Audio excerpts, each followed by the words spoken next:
Saya dulu tidak memahami kebaikanmu.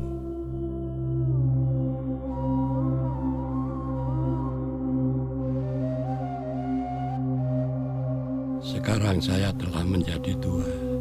Ya Allah, Maha Penyayang, saat saya merenungkan hidup ini, saya lebih memahami arti korban.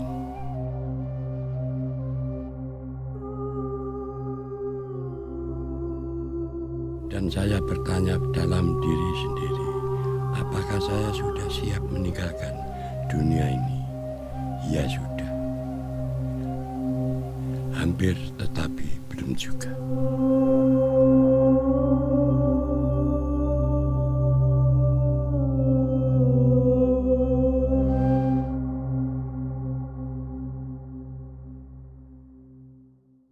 Waktu saya lahir, saya telah disucikan oleh korban akikah.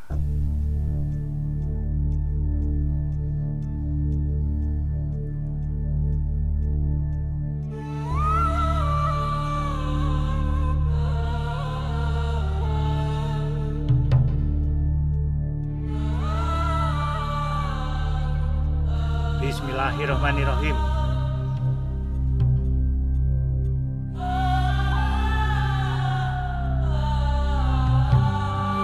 Bapak saya sendiri.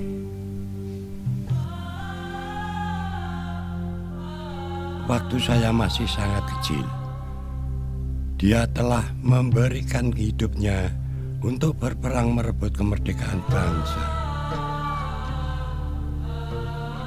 Dia telah menjadi korban bagi kita semua, bagi bangsa kita.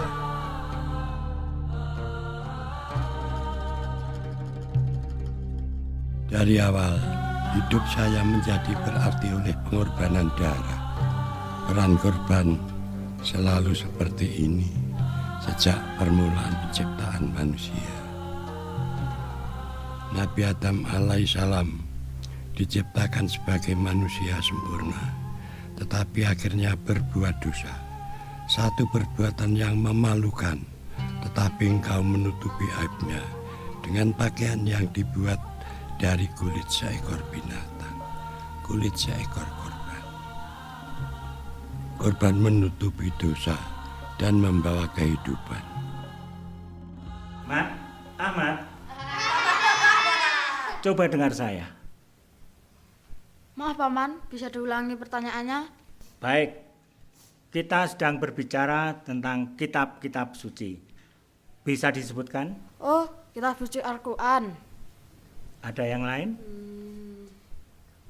Kitab suci Taurat, Zabur, Ya. dan kitab suci Injil. Meskipun kalian masih kecil, seharusnya kalian belajar membaca dan memahami isi kitab suci Allah, Al-Quran, Taurat, Zabur, dan kitab suci Injil. Di dalamnya kita mengenal rahmat Allah dan mendapatkan taufik serta hidayah di dalamnya.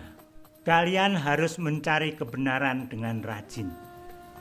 Apabila sudah kalian temukan, janganlah kalian lupakan. Saya tidak memahaminya saat paman saya mengajar saya. Demikian juga bertahun-tahun lamanya.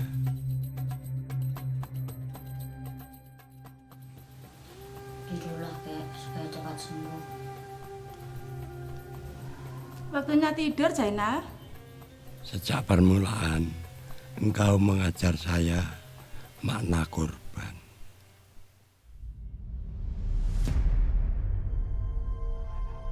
Orang tua kami sudah mengatakan, jangan. Tapi apa yang diketahui mereka? Kami semua masih kecil. Saat itu, kami tahu segala sesuatu dan kami akan hidup selama-lamanya.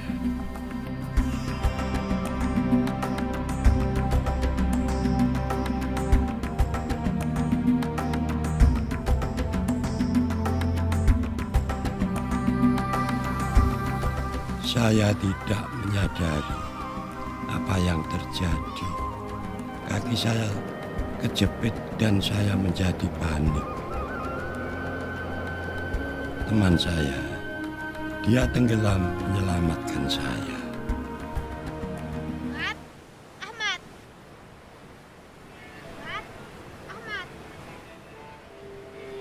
Teman saya tenggelam menyelamatkan saya.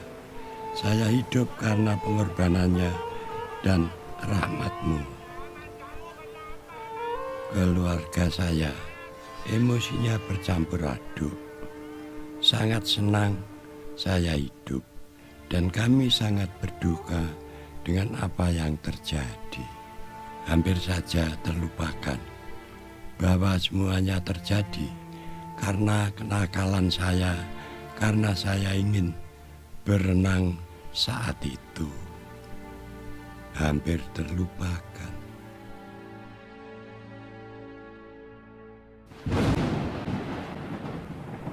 Kemudian saya teringat kisah Nabi Nuh alaihissalam. Saya seperti umat sebelum banjir besar yang tidak menyadari bencana yang akan datang.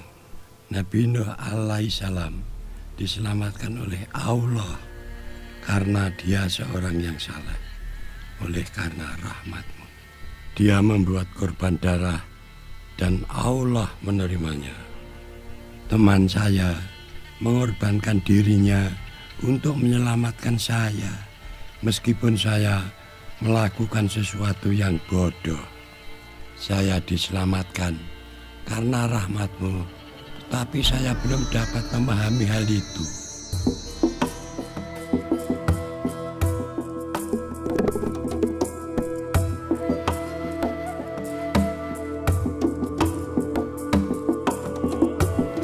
Saya telah tumbuh dewasa, tetapi buta atas jalan-jalan-Mu yang memberkahi saya. Saya merasa bahwa saya berhasil karena kerja keras saya saja. Usaha yang sangat berhasil dengan istri yang mencintai suami dan 3 anak yang manis.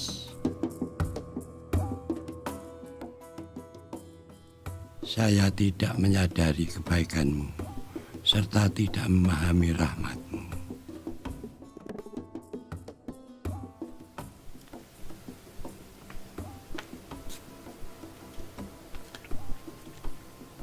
Bapak sangat gelisah malam ini. Dia merasa bahagia karena ada cucu di sampingnya. Masuk aja, Bu. Dia tidak akan datang malam ini. Saya sudah kirim SMS. Mudah-mudahan dia melupakan kejadian itu dan mau pulang. 3 anak melancong ke kota, mengunjungi keluarga, dan mau nonton sepak bola. Abdullah bilang pada saya bahwa dia yakin bisa menjaga adik-adiknya karena sudah dewasa. Nanti akan terlambat, kalau begitu saya duluan ya. Di saat yang penting, dia tidak sabar menunggu.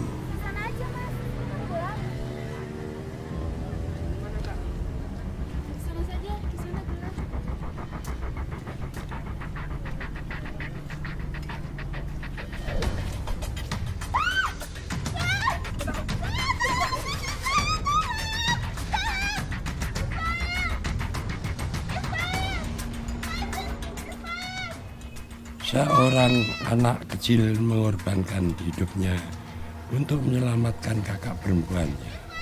Kakak tertuanya yang seharusnya bisa menolong malah terlambat datang karena kelalaiannya menjaga adiknya. Adiknya meninggal karena kakaknya memikirkan diri sendiri. Kesedihan bapak mereka menjadi amarah yang meluap-luap. Dalam situasi yang sulit ini, saya tidak memahami apa itu pengorbanan. Ada hidup karena ada orang yang memilih mati untuk berkorban. Dia yang mati tidak bersalah, tetapi mau berkorban agar orang lain dapat hidup. Nabi Ibrahim alaihissalam telah dicobai, tetapi dia dapat memetik maknanya. Sebelumnya pasti dia ragu-ragu sewaktu Allah menyuruh mengorbankan putranya. Tapi dia menaati perintah Allah. Ya Allah, Engkau telah menguji iman dan ketaatannya, dan Allah berkenan. Engkau membawa penggantinya seekor kambing jantan, dan kambing jantan disembelih oleh Nabi Ibrahim alaihissalam, dan Allah dimuliakan. Saya telah gagal diuji. Saya tidak dapat menerima apa yang telah terjadi kepada Ismail anak saya. Saya telah berdosa dalam hal ini dan saya menyadarinya, tapi saya tetap mengeraskan hati. Saya gagal dalam menghargai pengorbanan anak saya yang manis sehingga putri saya bisa selamat. Saya marah terhadap anak sulung saya, Abdullah, dan tidak dapat mengampuni dia karena apa yang telah terjadi.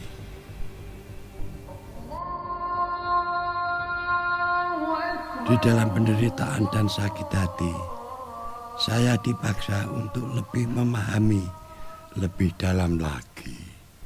Ada banyak suara yang saya dengar, dan suara itu kadang-kadang tidak sama. Ahmad. Assalamualaikum. Waalaikumsalam. Kenapa kamu kelihatan sedih, saudaraku? Saya baru saja memikirkan yang dikatakan Imam di surau. Dia selalu menyinggung kitab suci Injil. Bapakmu selalu mengatakan kepada saya untuk membaca dan menyelidiki kitab-kitab suci, termasuk kitab suci Injil.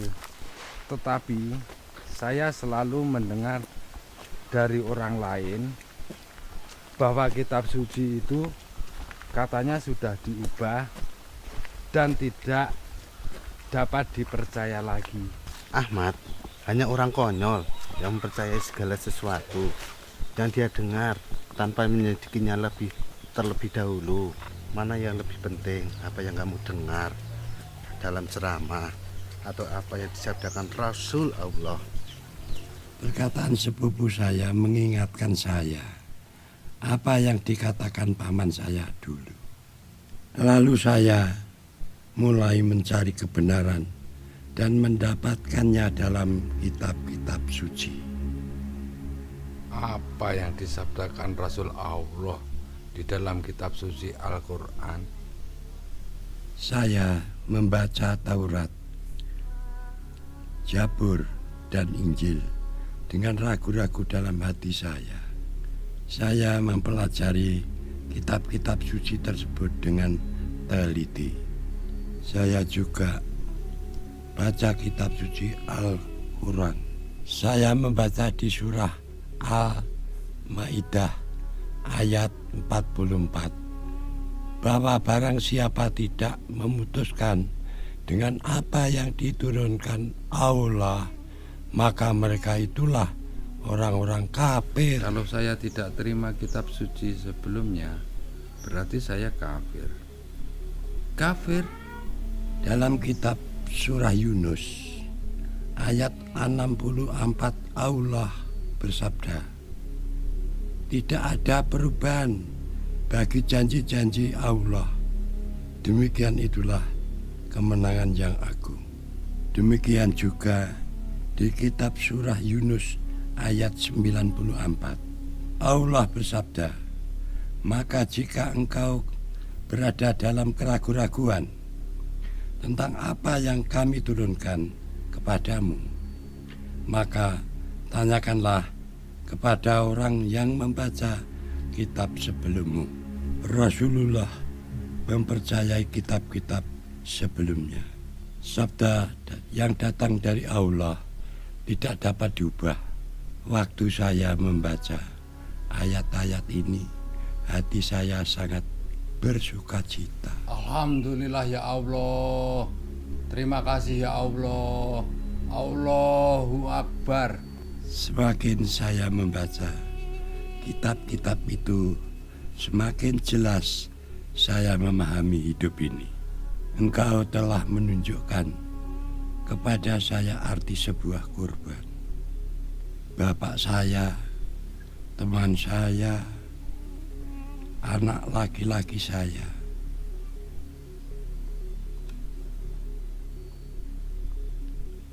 Saya telah membaca perintah Nabi Musa alaihissalam.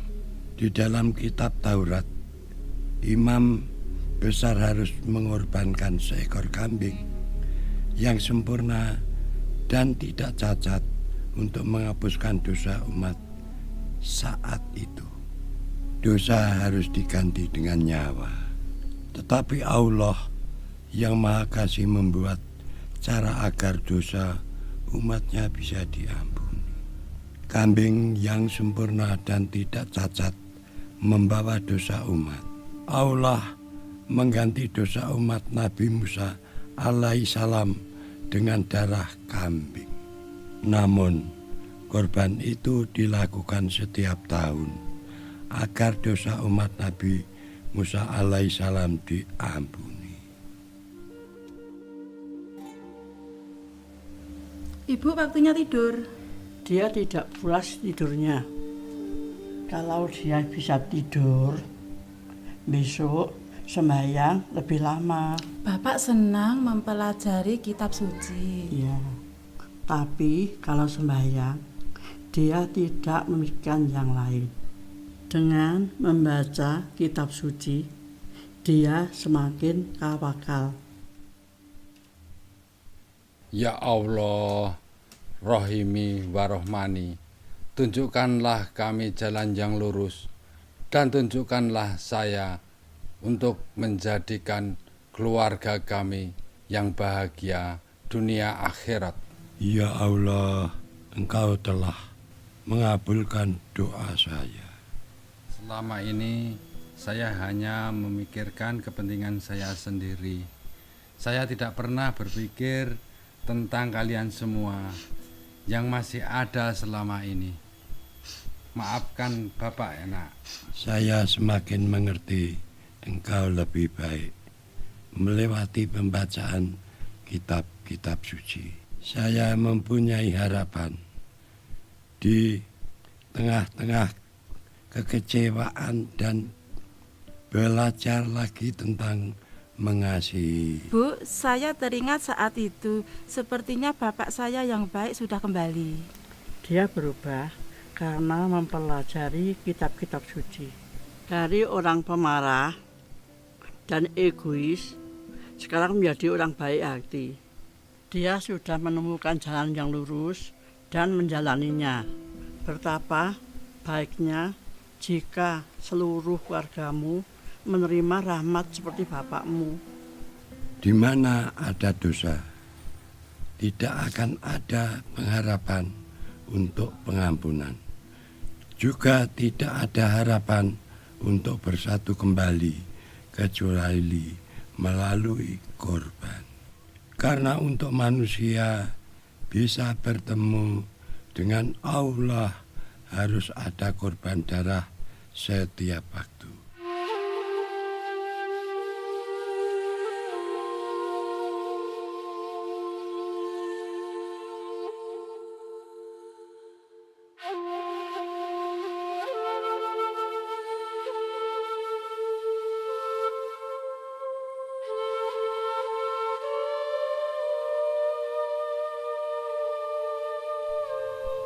Akhirnya saya mencapai puncak dari pencarian saya dengan membaca kisah Nabi Yahya alaihissalam dan pengajarannya. Nabi Yahya alaihissalam membicarakan seseorang rasul yang memenuhi janji Allah sejak penciptaan alam semesta. Lihatlah korban yang datang dari Allah yang memikul dosa setiap umat. Sebuah korban telah mengambil dosa saya selama-lamanya. Kurban darah itu bukan untuk saat ini atau untuk 1 tahun saja, tetapi untuk selama-lamanya.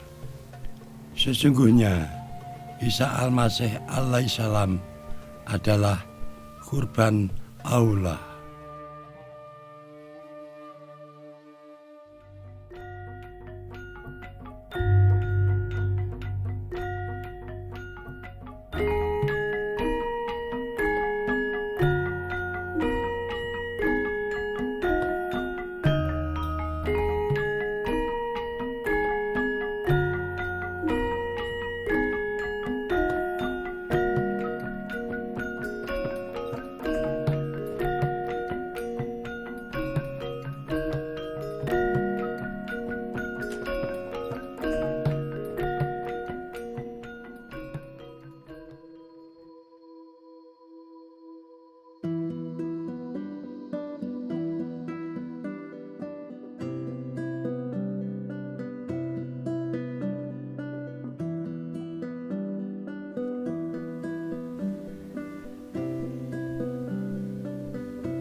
Bapak. Abdullah anakku. Pak, maafkan saya ya Pak. Saya telah mengkhianati Bapak. Dan selama ini saya banyak dosa. Saya mohon maaf ya Pak. Saya maaf sama Bapak. Sudah lama saya memaafkan kamu. Saya sudah melajari kitab-kitab suci. Maka dosa saya diampuni melalui korban Allah.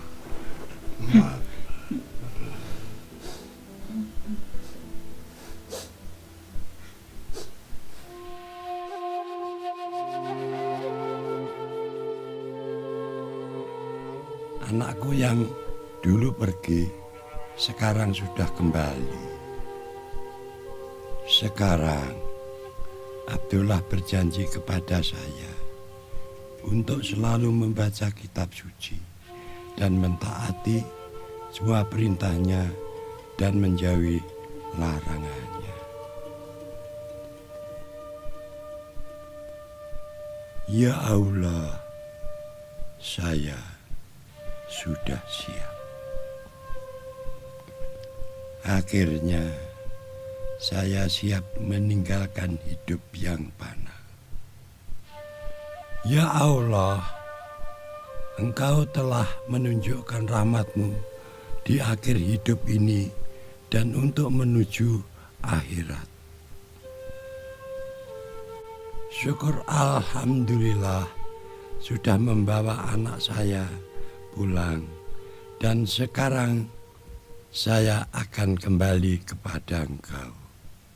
Syukur karena Isa Al-Masih alaihissalam sebagai korban Allah. Melalui Dia dosa saya telah diampuni. Ya Allah, terimalah saya di sisi-Mu